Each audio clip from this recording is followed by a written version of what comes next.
Hello, my beautiful souls. Today, I would like to share with you 6 healing lessons that I have learned from 2023.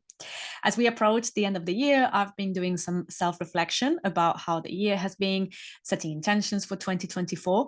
And this year, I've been through a really deep layer of healing that I really needed to go through. And looking back at it, I know that the healing journey is not easy. I know there are always ups and downs, and I would like to share some insights and some lessons that I have shared with you with regards to a healing process. So the first lesson and the first tip that I would like to share with you is to focus on the progress you have made rather than on what's left, what still needs to be done. And I'm saying this because we have the tendency to focus on what's going wrong and thinking that all the healing that we have done is not enough. All the healing sessions, all the therapy sessions, all the inner work, all the retreats you've been to, and still you get triggered by this certain person or area of your life. So many things that still don't flow for you, right? And we focused on that, but we forget to celebrate all the progress we have made. And I'm sure that if you look back at when you started your healing or self-development journey, you are in a much better place today. So just for the sake of making, the healing and transformation process more joyful and to give ourselves a bit of credit, I would like to invite you, if you're going to do a year-end review, or maybe if you're taking this video as an opportunity to do that, to focus on to celebrate the achievements, to focus on the progress you have made and the things you have achieved. Because if you only look at what's next, it can be very depressing. It can be very demoralizing and, and demotivating, because we only think about, oh, what needs to be done next, or what is not working. So I would like to encourage you to spend more time on celebrating what's working and what you have achieved and all the healing you've done so far, because we're always going to be work in progress, right? There's always going to be something to do. So maybe in 2023, it would be a good idea to let go of the perfectionism and the idea that, eventually we're going to be completely healed and everything is going to be perfect and joyful. And because it's never going to be the case. We're always going to be work in progress, right? So even though obviously is a good thing to be motivated and to want to keep improving ourselves, let's also give ourselves credit and celebrate what we have achieved so far. The second lesson is the importance of the connection between body, mind, and spirit. And I'm saying this because sometimes we get very fixated on maybe improving our physical health, right? And then we focus a lot on our diet and doing exercise, healthy habits, but we forget about the emotional or the mental health part of it. Or we might forget about the spiritual side of it. Or maybe we are too focused on the spiritual side of it and just hoping that by meditating all day and praying all day, all our problems are going to be solved, that we have a really unhealthy diet, our habits are really bad, and we are kind of destroying our body slowly. Maybe we are doing so much of the emotional health that we can be a bit unstable, and then our habits, our lifestyle are a bit out of place, or maybe we feel completely disconnected from the spiritual side and we don't feel connected with God, with a higher purpose. And all three are equally important and they need to be coherent, right? It doesn't matter if you put a lot of focus on your physical health. If you are ignoring the mind and the spirit part, you're never going to feel whole. You're never going to feel fully fulfilled. So those three need to be in alignment. Sometimes emotional causes, emotional issues, repressed emotions, traumatic experiences, stress, anxiety cause problems in the physical health. When we struggle with our physical health because we are eating junk food and food that we know is not good for us and actually cause us to be in a bad mood, then we can be out of balance emotionally. But if we are oblivious to the spiritual side of things, again, we are forgetting a very important part of the healing process. So they are equally important. And yeah, of course, if at some point you're feeling like if you're struggling with your health, you might want to put your focus on that, but we can't ignore the other two. So I realized the importance of being in coherence, right? And having those three areas, dedicating the same amount of energy to those three areas, so they can all be aligned. And for me, this has shown up as doing a lot of the emotional healing and also the spiritual healing, but having forgotten a bit about my physical body. And recently I've been focusing on changing my diet and thinking, well, if I'm all about the deep healing and I'm willing to put so much effort and work on my subconscious patterns, on my old stories, on my repressed emotions, if I dedicate time every morning and every night to my spiritual practice, it didn't feel right, it didn't feel aligned to not take care so much of my diet, for example, and my daily habits. And when I worked on that just a little bit, the shift was incredible. The shift and the difference on how I felt energy wise, just stability, the peace, the wholeness. It was really incredible. So that was a big lesson for me this year. The third lesson was, and I know this one is going to be a bit controversial, to welcome the triggers and people, situations that you find really, really annoying. And what I mean by welcome, I don't mean put yourself in a situation that you know is going to cause you harm or that is not good for you. What I mean by welcome is, instead of fighting those situations, or instead of getting annoyed to those people, being like, oh, I'm not going to talk to you, I'm going to cut you off of my life, or just being annoyed for, and asking, why is this happening? This is so annoying. Welcome as in, take it as an invitation to heal something that is not resolved. Because when something really, really, really triggers you, and by trigger, I mean causing a very strong emotional reaction, right? An emotional reaction that is not proportional to what's actually happening. So by this, I don't mean losing a loved one and being very sad. That is a proportional reaction. That is just part of life. Sadness helps us integrate a loss. What I mean by that is those people that you just can't stand, like even before they start speaking, you dislike them already and you feel triggered and you feel annoyed already, or hearing something in the news or hearing something and getting very upset, or having a small argument or a small conflict at home with your partner, but feeling very anxious, feeling very abandoned, like something old is being triggered. And when we experience such a strong emotional reaction, as an emotional reaction that is not proportional to what's going on, it means that there is something older being triggered. It means that there is something that hasn't been resolved within you, like a wound. Like if you cut your hand and there is a wound, if you heal it properly, it heals in a few days and it never hurts again, right? But if you have a wound and you don't heal it properly and you just, put a plaster and leave it there for days and it gets infected, doesn't get any air, it gets infected, it doesn't heal. And what happens if you leave it and leave it and leave it?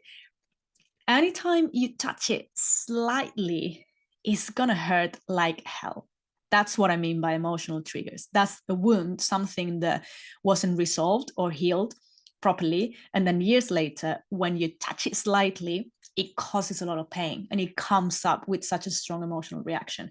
So instead of finding them annoying, take them as an invitation to follow that trigger, to see where it's coming from and to resolve whatever is being resolved. And I'm telling you, when you do that work, you will find that you don't need to change the people around you. Can't change the people around you. We can't. You can't change the world. We can't. There are some things that are beyond our control. But I'm telling you, if you do that work, and if you are healed, and if you don't have these triggers, you won't get that trigger. You won't get that anxious.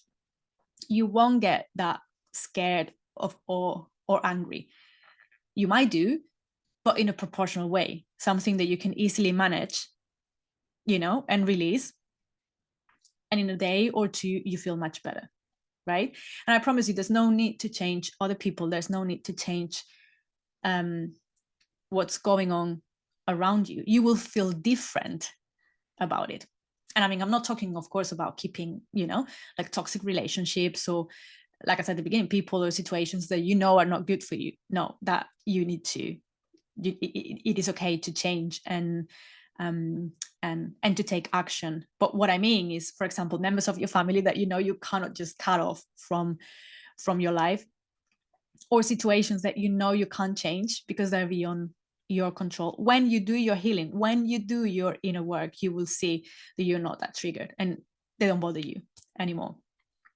So yeah, rather than finding those people annoying, thank them, because they're showing you something in you that needs to be healed. And that is a beautiful invitation. I know it sounds annoying. I know it is. I'm talking from experience. I know it is annoying, but it can also be a big opportunity to heal something that needs to be resolved. The fourth lesson is about listening and welcoming every part of yourself. And same as we find other people annoying or certain situations annoying, sometimes we find certain parts of ourselves annoying. Some of our thoughts, some of our emotions, some of our behaviors annoying. And when there is a conflict between parts of ourselves, and by parts of ourselves, I mean, I'm sure you've heard about the inner child, for example, and you will have different, different versions of your inner child. Part of that will be the creativity, the playfulness, the innocence, a lot of qualities. Some of those parts will be parts that hold trauma, the whole pain, the whole fear, the whole, negative experiences. Well, I don't want to say negatives, but unpleasant experiences or challenges, right? I'm sure you've heard about the inner critic, that part of ourselves that we develop that is super critical.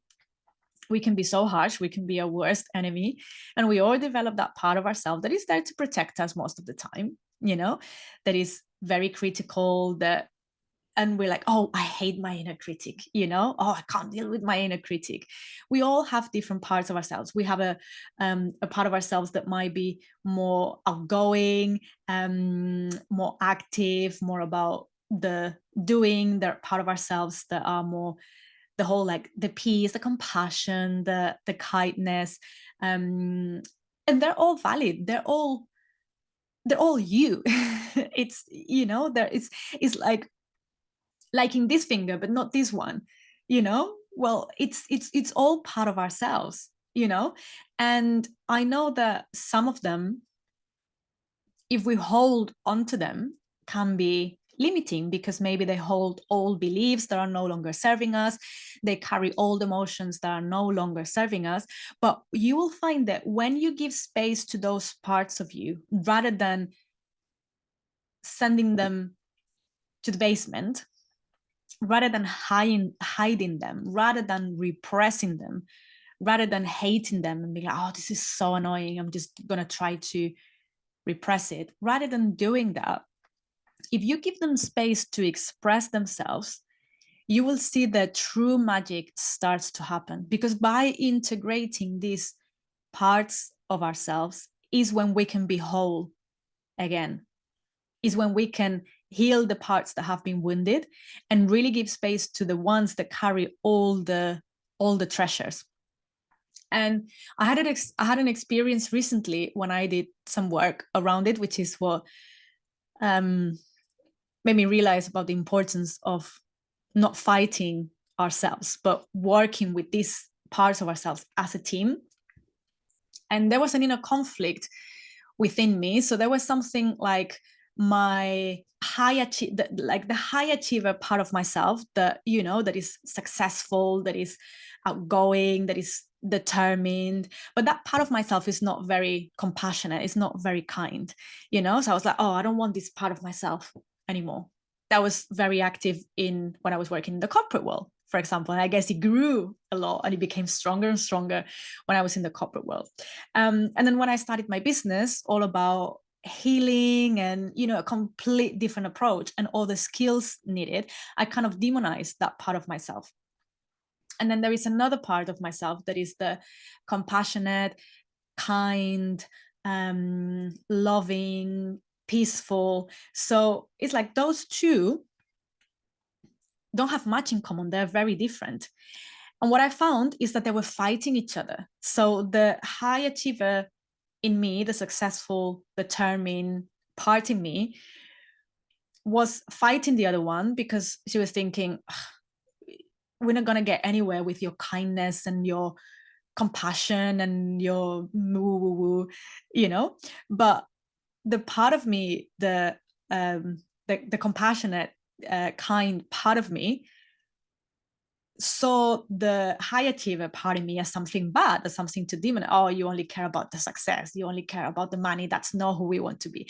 And that was causing me so much stress and internal conflict, because in the way I show up in my work, in my business, for example, imagine those two parts of me right now making this video, and if they were in conflict, it's such a waste of energy. It consumes so much energy.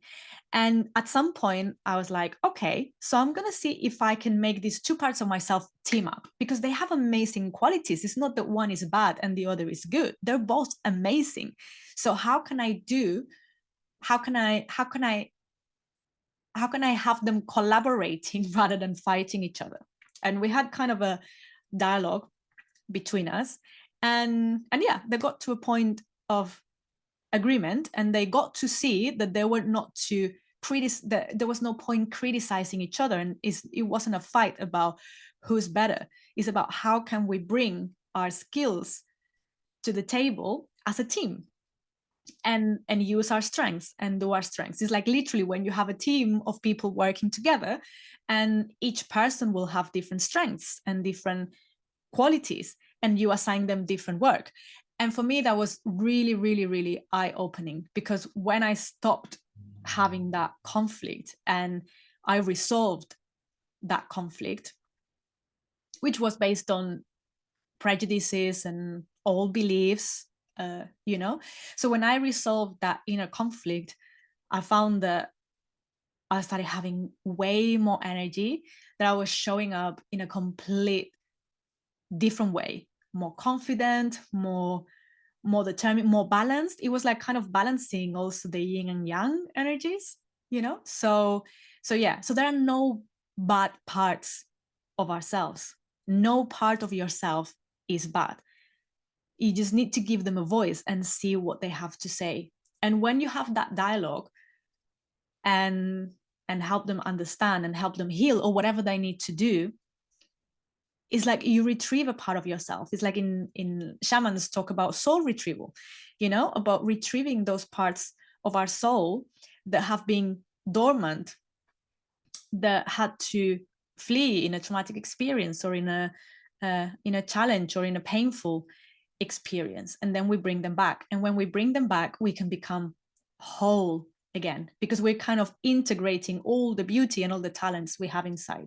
So yeah, an invitation to not criticize part of yourself, even if it's a really annoying voice, even if it's not what you consider an annoying part of yourself, because it might be stopping you from achieving certain goals or whatever. It's there for a reason. Trust me, every single part of yourself is there for a reason. So there are no bad parts. Just invite them and have a dialogue with them, and you will see how when you have that dialogue and they team up, once they have what they need, the transformation you can achieve is incredible. The fifth lesson that I've learned, and this is not something new, but it's a good reminder, it's that healing is a process and that it takes time. And sometimes we get very, very impatient. And I see a lot in the healing world, people who go like, right, okay, so once I find the powerful therapist, the most talented healer, I'm just gonna have to go and do a session with them, and I'm gonna go there and they're gonna heal me, and that's it, and they're gonna solve all my problems. Or once I find the right therapy, the right approach, once I find the thing that is causing me these problems, everything is gonna be sorted. And the self-development journey is not like that. It takes time. It takes time. I think I'm reaping benefits from inner work I've done months ago, maybe even last year, because it takes time to integrate it.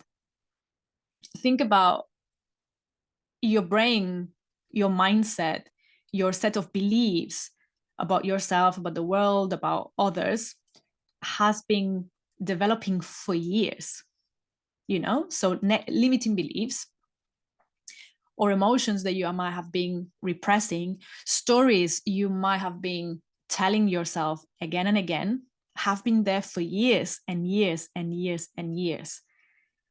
So it is very difficult, even if you found like the magic one and the magic therapies, the magic therapy, and and the most powerful and talented therapist. It's not about one intervention and boom, all your problems have been fixed. It's like your body. If you've been eating crap all your life, you can't expect to eat healthily one day and all your symptoms going away and all your health problems being fixed. It takes time. The body needs to adjust, to detox, to let go of it doesn't need, to let go of the waste, and to regenerate and to create new cells, new tissue. What is exactly the same? The healing process, the emotional healing process is exactly the same. You do the work, and as you do the work, it needs time for those old beliefs or old stories or repressed emotions to go away. It takes time to detox that.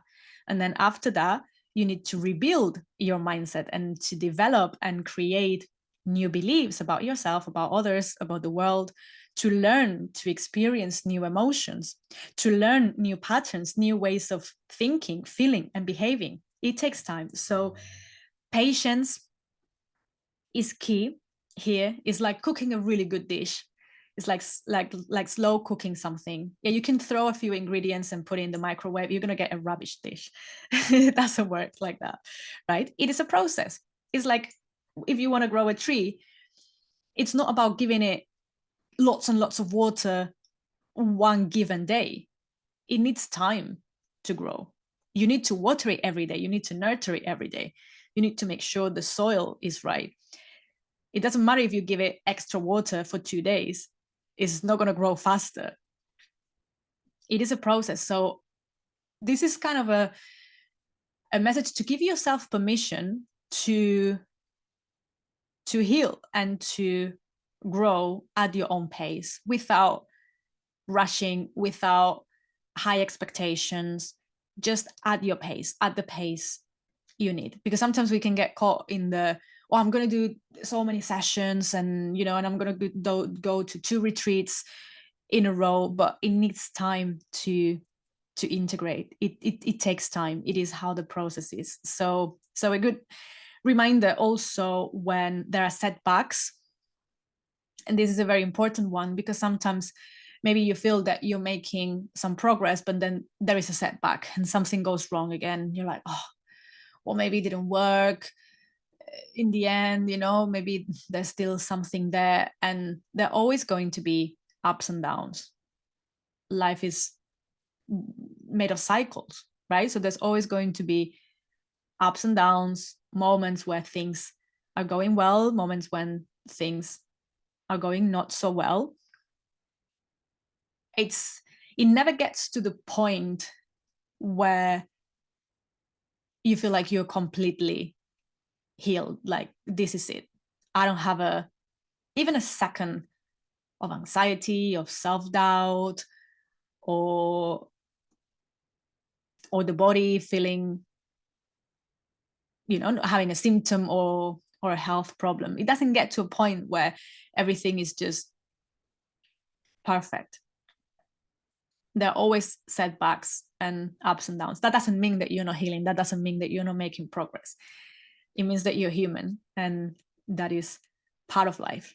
Now, the key is how we respond to those setbacks and why are those setbacks happening. The key thing is, am I living my life, or am I being lived by old patterns and old ways of thinking, feeling, and behaving? And that is the focus, to make sure the way you're living is based on you're living in the here and now, in the present. You're not conditioned by anything in the past. But that takes time. Removing, breaking free from that takes time, and it is a process. So give yourself permission to do it at a pace that feels right for you, and to let go of the high expectations. I said at the beginning, maybe 2023 is the year to let go of the perfectionism and, thinking that one day everything is going to be perfect and we're going to be 100% healed. And same idea here. Maybe we have to let go of the expectations. Maybe today is as good a day as you can get to let go of the high expectations and just do what you feel that you need to do what's right for you, and let the process unfold without rushing it and without expectations. And the last lesson from 2023 is that anything is possible. I truly believe that anyone can transform their lives. I truly believe that anyone can have a life full of joy, love, abundance. I don't believe in luck. There's no lucky and unlucky people, right? It's not. And it's not even about the starting point, because so many people start their lives in really rough environments, in poverty, severely abused, traumatized, really, really challenging conditions, really, really, really difficult conditions. And when they do the healing and they shift, they can transform their lives. So it's not about your starting point. Whatever you started, don't think that, oh, I've been poor of my life, so that's it. It's never happened for me. I'm never going to be a millionaire. No, anything is possible when you do the healing, when you do the inner work, and when you are in control of your life. And most importantly, when you take responsibility for your life. And that's what most people don't do, to take responsibility for their lives. And that is one of the most difficult things to do, I will say. But at the same time, one of the most empowering ones. Because once you get that you are responsible for your life, for good and for bad, and this is why it's hard to swallow, right? But once you get that, once you understand that, it is a big responsibility. And it's like, also, what does this mean, that I've created all my problems? It's not about feeling guilty. It's not that it's your fault. But what we are responsible for, we can't change what happened. Whatever happened to us, we can't change if we developed the belief that I'm not good enough, that I'm never going to succeed, that I'm always going to be poor, that I'm going to be unlucky in love. We can't change that. The circumstances, what happened, the events. But what we can change is the story that lives within us, the narrative we tell ourselves, the mindset, the beliefs. We can totally change, no matter how deeply rooted they are. It might take a bit more work. Obviously, I believe you have been telling yourself every moment of your life in your subconscious mind, running like a program for 30, 40, 80 years of your life. It's going to take a bit of work to change that, right? But it can definitely be changed. It can definitely be changed. It's not about the starting point. It's about the work you do. And it's a big responsibility to do that work. And it can feel like a big job, because it is kind of a big job. But at the same time, it's so empowering, because you realize that it's not about changing my boss. It's not about changing my toxic partner. It's not about changing how my mom behaves or how my dad treats me. It's not about that anymore. It's about you, and that you can control. You can't control how your boss is going to treat you, how your dad, your mom is going to treat you. You can't change your partner. You can't change the person. You can change the world. You can't change what's going on. You can't change a country. You can't change the collective consciousness. You can contribute to it, but there are some things that are beyond our control. But when you realize that it's not about changing that you can't change, that it's not about lack, that you can't control what's going on inside you. And that's what's going to transform your life, because that's going to change the way you react to certain situations, the way you feel about certain situations. That's going to change the people you attract into your life, because you're going to start attracting different people. You're going to start attracting success, right? So once you realize that all you need to do is change yourself to change your life, it's really empowering. Yeah, it's a big job, it's a big responsibility, but it's so empowering, because it's like, okay, so it's not about lack anymore. It's not about changing others. It's not about waiting to see what the world does. It's not about waiting for people to change. It's about me, and I can do that. I can do that because I can work on myself. So yeah, I know this one is a hard one to swallow, because it's a big job, and it's not, again, like I said, it's not about feeling guilty, and it's not about blaming ourselves. It's about taking responsibility. No guilt, no shame, no resentment. It's just about taking responsibility. And once you get that, you see that anything is possible, that life starts to kind of flow in a way that you would have never thought possible. So yeah, so those are my 6 lessons from my healing journey in 2023. I would love to hear from you and see what you have experienced, if you where you are in your journey, if this resonates with you, if these lessons that I have shared, if these tips that I have shared is something that resonates with you, if this is something that maybe you have also learned in 2023, or you knew from many years ago, or something has been really new for you. So I would love to hear from you in the comments, and reach out to me with any questions, any other topics that you would like me to cover. I'm also going to invite you to join my free 7-day course, Step into Your Power and Joy, which will take you through a journey that follows the Empower method, which is the system I use in my healing coaching programs. So it's 3 stages, working and having clarity on your vision, the life you truly want to live, healing and letting go of what is blocking that vision, or what is not serving that purpose, and unlocking your inner treasures so you can confidently and joyfully create your highest life.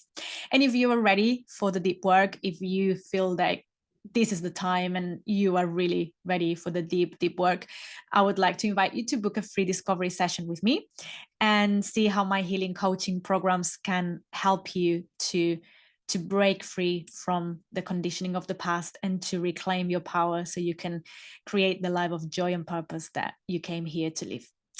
Okay, my loves, that's all from me for now. Sending much love and light, and I'll see you around. Take care, everyone. Bye-bye.